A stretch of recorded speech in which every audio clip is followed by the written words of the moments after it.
हम जो चर्चा कर रहे थे संसद को लेकर के, आज पहला सत्र जो है वो समाप्त हुआ है। भगत साहब, मैं आपके पास आऊंगा। आपसे चर्चा शुरू होने से पहले प्रेम शुक्ला जी कह रहे थे कि राहुल गांधी सदन के भीतर प्रोवोक कर रहे थे अपने सांसदों को कि वो वेल में जाएं, और ये फुटेज भी इसका आया है। चेयर ने भी इस बारे में टिप्पणी की थी। आपका जवाब?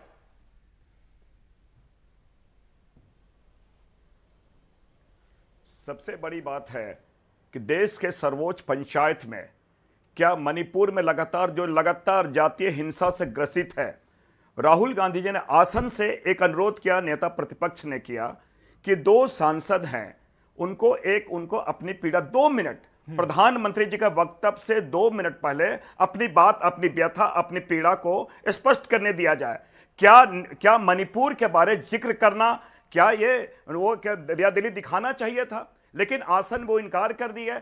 प्रधानमंत्री जी 2 घंटे भाषण दिए लेकिन मणिपुर का जिक्र नहीं किए।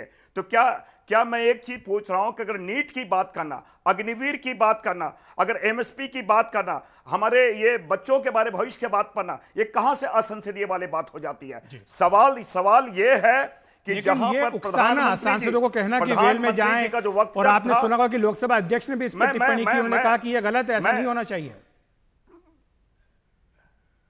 मैं पहला दिन से मैं बतला रहा हूं कि कल भी माननीय प्रधानमंत्री जी, तीसरे बार के हमारे प्रधानमंत्रियों को जनादेश मिला है, कल के वक्तव्य उनको दिखला दे। जिस प्रकार उनका जो वक्तव्य था निष्ठुरता से परिपूर्ण, असंवेदनशील, और ये कहीं से भी प्रधानमंत्री पद के गरिमा के प्रतिकूल था। जिस प्रकार लगातार प्रेम जी, आपका जवाब? वो कह रहे हैं कि अगर 2 मणिपुर के सांसद बोल देते तो क्या पहाड़ टूट जाता? मणिपुर का मुद्दा बहुत बड़ा है।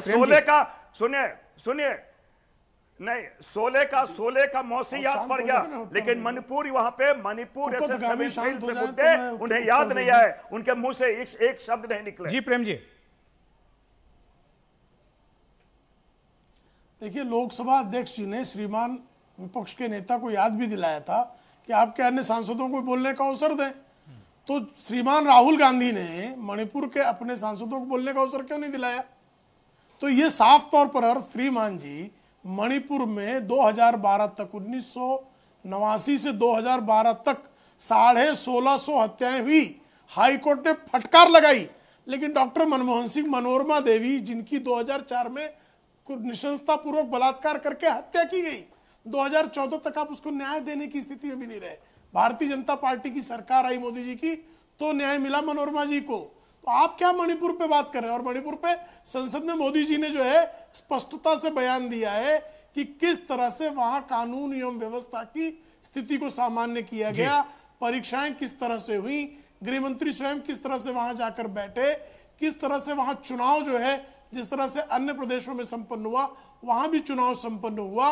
लेकिन चूंकि आप जो है देश विरोधी तत्वों को श्रीमती सोनिया गांधी के प्रश्रय से वहां पर उत्पात मचाने की सुपारी लिए पड़े हैं, तो आपको पीड़ा हो रही है। और जी, संक्षेप में जवाब ले लेते हैं। माफ करूंगा, माफी चाहूंगा प्रेम शुक्ला जी, माफी चाहूंगा, मेरे पास समय की थोड़ी कमी है। भगत साहब, संक्षेप में आपका जवाब, उसके बाद ये प्रोग्राम में खत्म करूंगा। जी, कौन सी गरिमा है?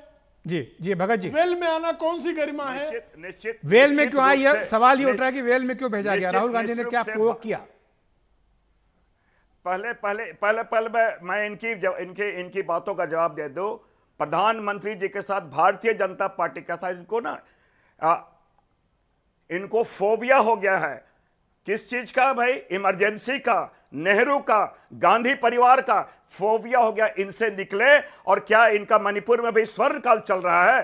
थोड़ी सी भी लज्जा, थोड़ी सी भी शर्म हो तो इनको बात जिक्र करना चाहिए। अभी हमारे 67